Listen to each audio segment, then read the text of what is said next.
All right, coming in at number 31 on the Locked On Senators organizational value rankings, it's Lassie Thompson. He's been brought up so many different ways on this show as almost a stepping stone for other guys to make a jump before him.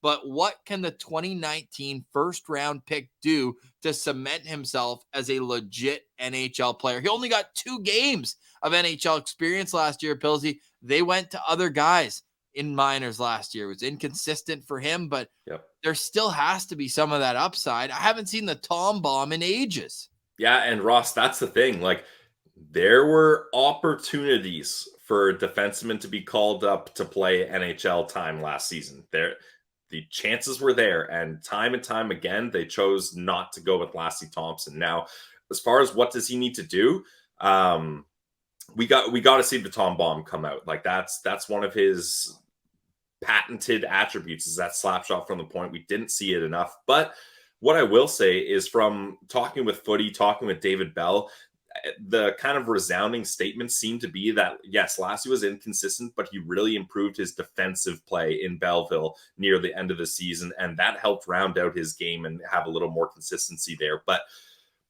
I want to believe in Lassie, and I want to have more to say about him, but I really feel like the time has come where mutually it's beneficial for the Senators and Lassie Thompson to go their separate ways. It's just disappointing because before his call up last year, he was putting up offensive numbers too. He had 10 points in his first 15 games last year with Belleville. Then he had those 2 games. They didn't go great. He didn't really get much of an opportunity. He was -2 in his first one. And then the win in Anaheim, like, barely played 9 minutes, had 2 minor penalties, right? Like, he just wasn't helping them out.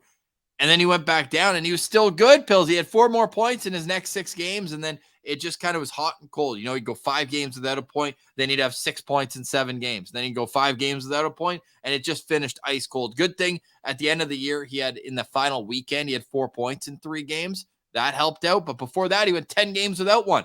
And, like, yeah, you can be better defensively, but, like, we gotta see the Tom Bomb. I mean, that's what you drafted him for, as an offensive defenseman out of Kelowna. And I think I appreciate the way he's been working on his weaknesses and trying to get better. But I would almost rather you do what you do well, very well, and have your flaws be your flaws and maybe mitigate them as much as you can.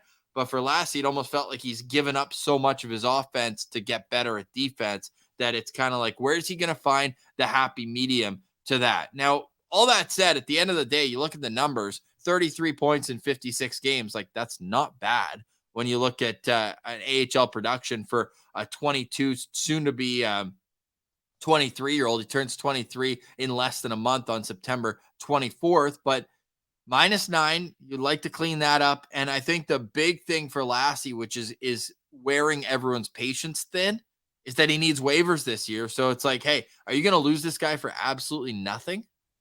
Yeah, and you really don't want to lose him for nothing. A former first-round pick and a guy the Sens, had a lot of faith in, and a guy that you can see the potential there. But yeah, I just don't think it's going to work, Ross. Because even if, let's say, he does clear waivers, which I don't think would happen, I think a rebuilding team would love to just pick him up to see how things would go. But even if he does clear waivers, I've got Max Gannett as the top right shot defenseman that's going to be getting top power play and going to be put in the best position to succeed down in Belleville. So even if he goes down to Belleville, he's not going to be put in a spot where he should be to thrive. So I hate to say it. I'm cheering for Lassie. He's been on the show. He's a good kid, but I don't see a spot for him in this organization anymore. And I'm cheering for him. So I think it would be good for him to get a new opportunity somewhere else and have better chances to succeed.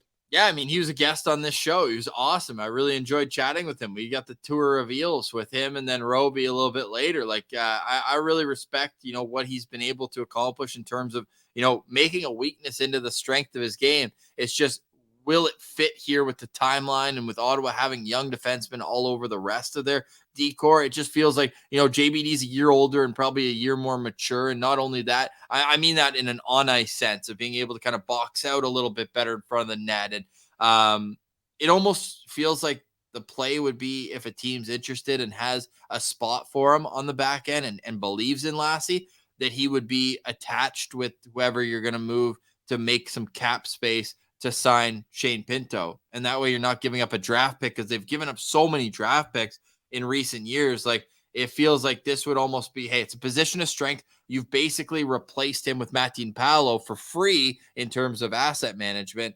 You can kind of attach it and just cut your losses. I think that would be ideal, Ross. The only thing is you got no leverage. Every general manager is going to be looking at this and be like, why would I give you an asset when Lassie Thompson is going to go on waivers? And the thing is, well, the asset would be like a seventh or future considerations. Like, you're basically just, the asset is getting rid of the cap.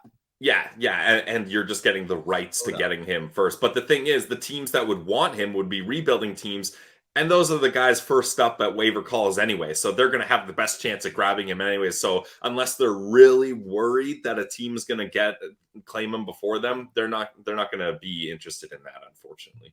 Millsy, last year, Lassie Thompson had his highest ranking on our organizational list. Year 2020, he was 22nd. Then he was 23rd. Then he was 20th. And now he's down 11 spots, coming in at 31 on our organizational value rankings.